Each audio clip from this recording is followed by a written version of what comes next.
সুপ্রিয় দর্শক, আপনাদের অনেক অনেক প্রীতি ও শুভেচ্ছা জানিয়ে শুরু করছি তথ্য, বিনোদন ও সমসাময়িক ঘটনার উপর ভিত্তি করে অনুষ্ঠান প্রেক্ষাপট।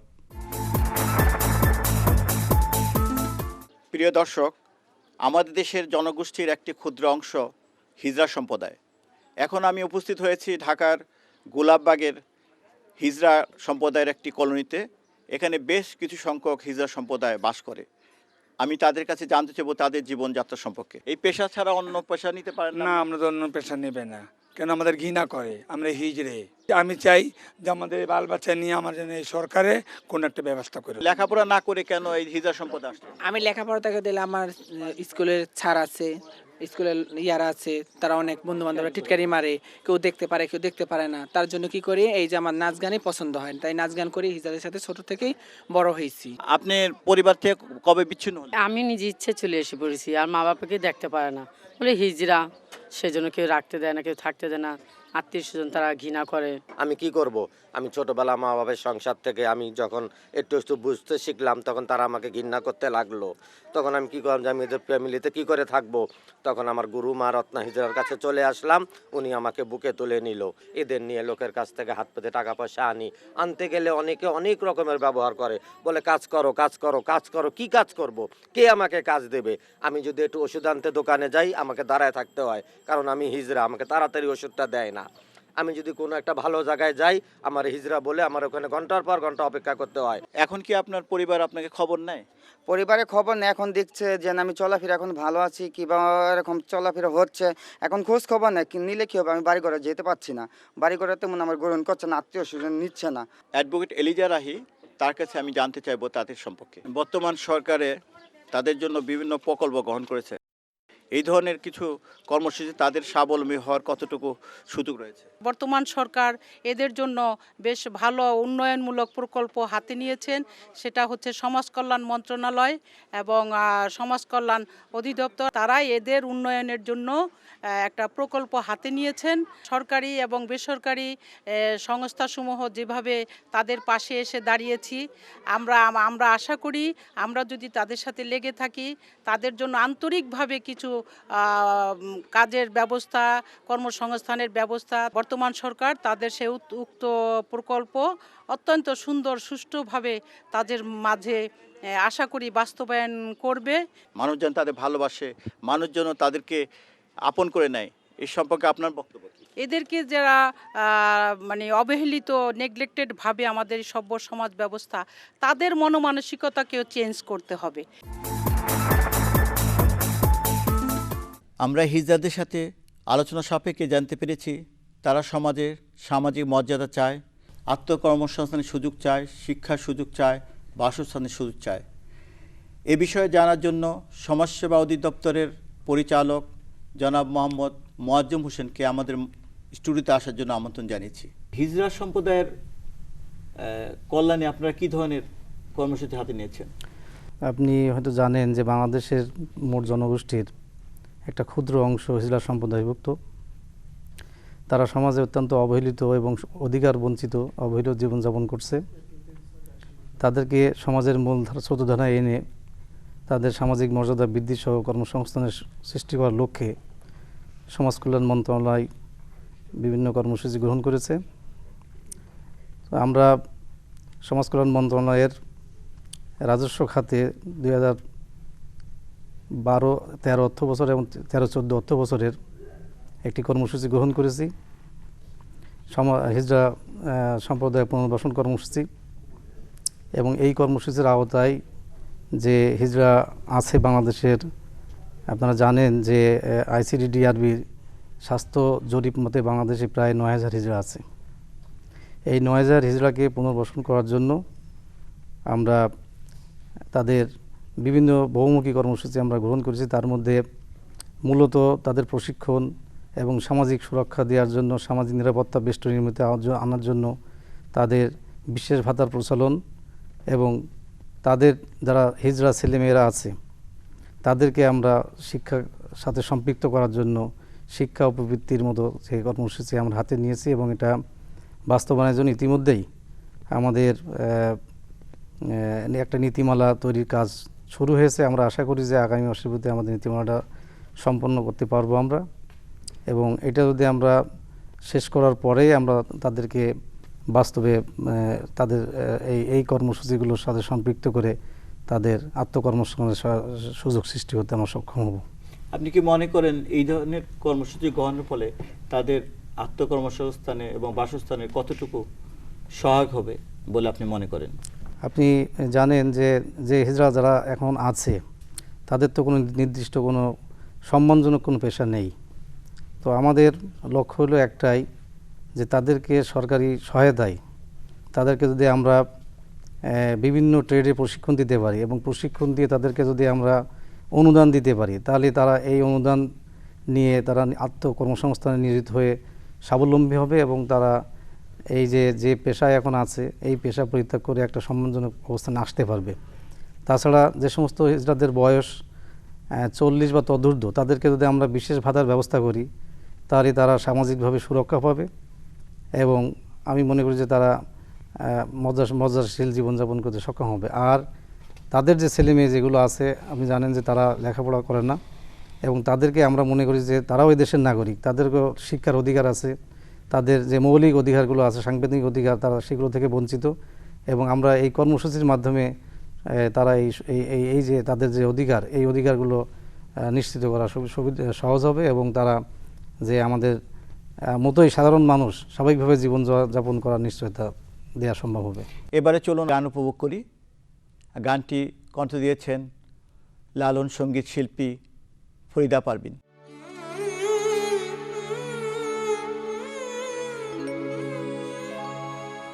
সত্য সুপথ না চিনিলে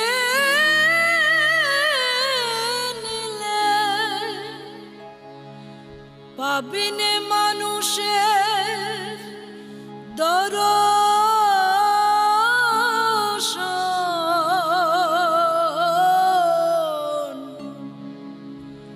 ওরে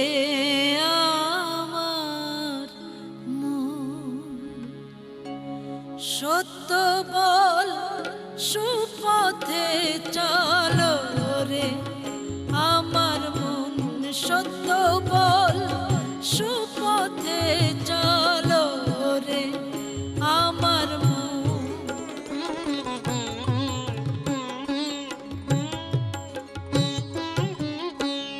খরিদ্দার মহাজন যে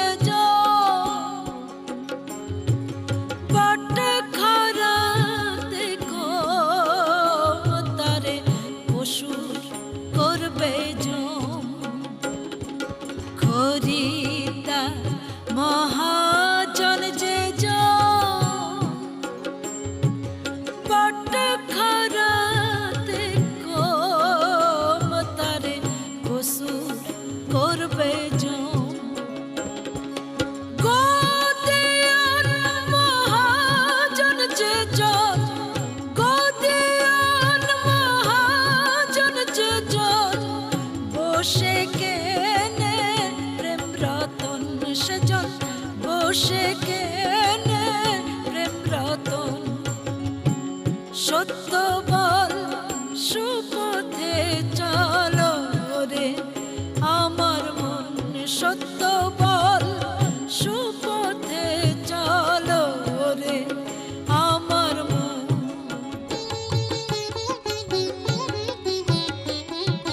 পরে দ্রব্য পরের নারী হরণ করোনা পারে যেতে পারবে না।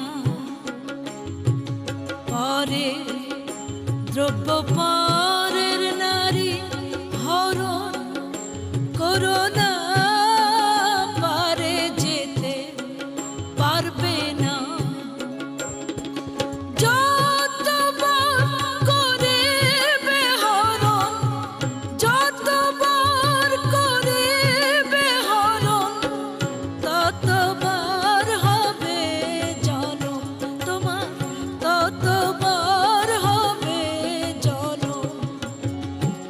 সত্য বল সুপথ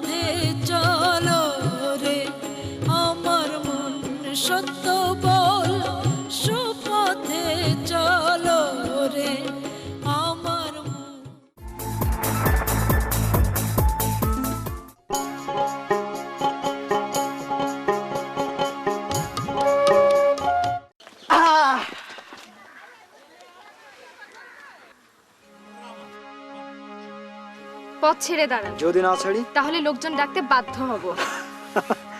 তার আর প্রয়োজন হবে না, তবে আমার বিষয়টা ভেবে দেখো। এই চল। মন খারাপ করিস না, চল তোকে বাড়ি পৌঁছে দিই। ভয় করিস না, মনে সাহস রাখ। ওদের মতো গুন্ডাদের ভয় করলে চলবে না। এরকম যদি আবার করে তো পুলিশে খবর দিবি। চল বাড়ি চল।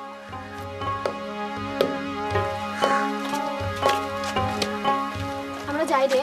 আর একটু বসে যা। না, বিকেলে আসবো।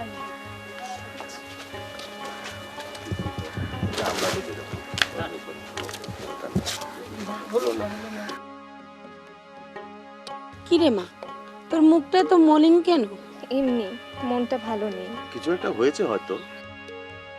নিশ্চয় মোস্তফা গুন্ডা কিছু বলেছে। হ্যাঁ, বললে কি করবি?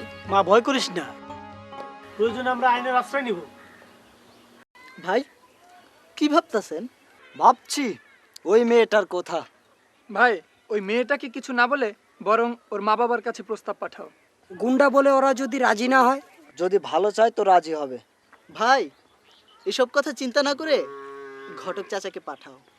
ঠিক আছে, তাই কর। এই চল।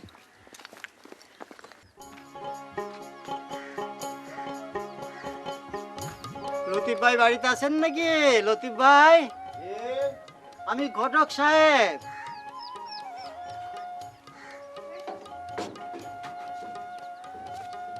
আসসালামু আলাইকুম। ওয়ালাইকুম সালাম। কই গো, একটা চেয়ার নিয়ে আসো।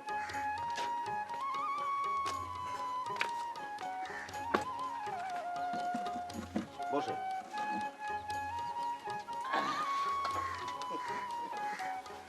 কি ব্যাপার বলেন, কি জন্য এসেছে? আগে বিয়ের ব্যাপার। কার জন্য? কেন? ওই আপনাদের বড় মেয়ে হাবিবা, ওর জন্য। ছেলেকে? ছেলে ওই এপাড়ার মোস্তফা। ওরা উঠতি বড় লোক, অনেক টাকার মালিক। তাছাড়া ছেলেও মাশাআল্লাহ। মোস্তফা আগে একটা হিরোইন খুর, মদ খুর, গুন্ডা, গাঁজাখোর, তার সঙ্গে আমার মেয়ের বিয়ে? অসম্ভব। আপনি এই প্রস্তাব নিয়ে আমার বাড়িতে আর আসবেন না। আপনি এক্ষুনি বেরিয়ে যান। যান। আসসালামু আলাইকুম।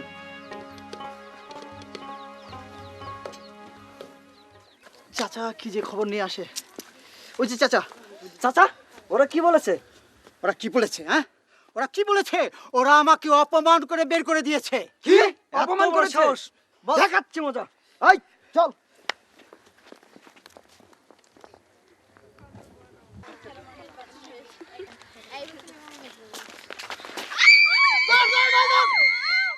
ইফটিজিং এবং অ্যাসিড নিক্ষেপ আইনত দণ্ডনীয় অপরাধ। আমি এখন উপস্থিত হয়েছি ঢাকা মেডিকেল কলেজের বার্ন ইউনিটে। এখানে এসে স্বামীর নির্যাতনের শিকার একজন মহিলা যিনি চিকিৎসারত রয়েছেন, আমি এই ক্ষতিগ্রস্ত মহিলার সাথে কথা বলছি। আপনার নাম কি? আমার নাম শিউলি। আপনার বাড়ি কোথায়? কলাকুপার পুকুরপাড়, নবাবগঞ্জ থানা। কে আপনাকে আগুন দিয়ে পোড়াইছে? আলমগীর নাম। সে সন্ত্রাসী পানার মতোই চলাফেরা করে, কোনো কাজকর্ম করে না। তারপরে আমারে বলছে যে তোর বাপেরে মেরে ফেলামু, তোর বইয়েরে বাইরে মেরে ফেলাম। এই যে আপনাকে পোড়ালো, এই জন্য কি আপনি থানায় গেছিলেন? আজকে গেছে, একটু আগে টেলিফোন আসছে, ওসি বলে নাই কে, মামলা নাই কে। এখন আপনি কি চান? আমি বিচার চাই। আপনার এখানে চিকিৎসা নেওয়ার পর একটু ভালো হচ্ছেন আপনি, না? হ্যাঁ, আমার এখানে চিকিৎসা, ডাক্তাররা খুবই ভালো চিকিৎসা করবা লাগছে। হেরা যথেষ্ট পরিমাণে আমারে সুস্থ করে তুলতেছে। ঢাকা জেলার নবাবগঞ্জ থানার কলাকুপার পুকুর পাড়ের মেয়ে শিউলি বেগম নির্যাতিত হয়েছেন। তিনি তার বক্তব্যে বলছেন যে তিনি বিচার চাচ্ছেন তার এই স্বামীর বিরুদ্ধে। সংশ্লিষ্ট থানাকে অনুরোধ করব ব্যবস্থা গ্রহণ করেন। এখন কথা বলছি ঢাকা মেডিকেল কলেজের বার্ন ইউনিটের পরিচালক ডক্টর সামন্তলাল সেনের সাথে। আমাদের দেশের অনেকাংশে দেখা যাচ্ছে নারীরা অ্যাসিড নিক্ষেপ এবং তাদেরকে আগুনে পোড়ানো মাধ্যমে নির্যাতিত হচ্ছে। এই সমস্ত ক্ষতিগ্রস্ত নারীদের আপনারা কী ধরনের চিকিৎসা দিয়ে থাকেন? যে সমস্ত মেয়েরা অ্যাসিড তারা আক্রান্ত হয় কিংবা বিভিন্ন কারণে আগুনে পুরানো হয়, অনেক সময় আমরা রুগীরা সাথে সাথে আসে, অনেক সময় অনেক দেরিতে আসে। তো যার জন্য আমরা রুগীরা পাওয়ার পরে আমরা চেষ্টা করি রুগীদেরকে প্রথমে তাদেরকে প্রাথমিক যে চিকিৎসাটা, অনেক সময় তাদের এই যে আগুনে লাগার কারণে তাদের যে শরীর থেকে একরকম পানি শূন্যতা হয়, সেটাকে ভরার জন্য স্যালাইন দিয়ে ট্রিটমেন্ট করা, সেটা আমরা প্রাথমিক পর্যায়ে দেই।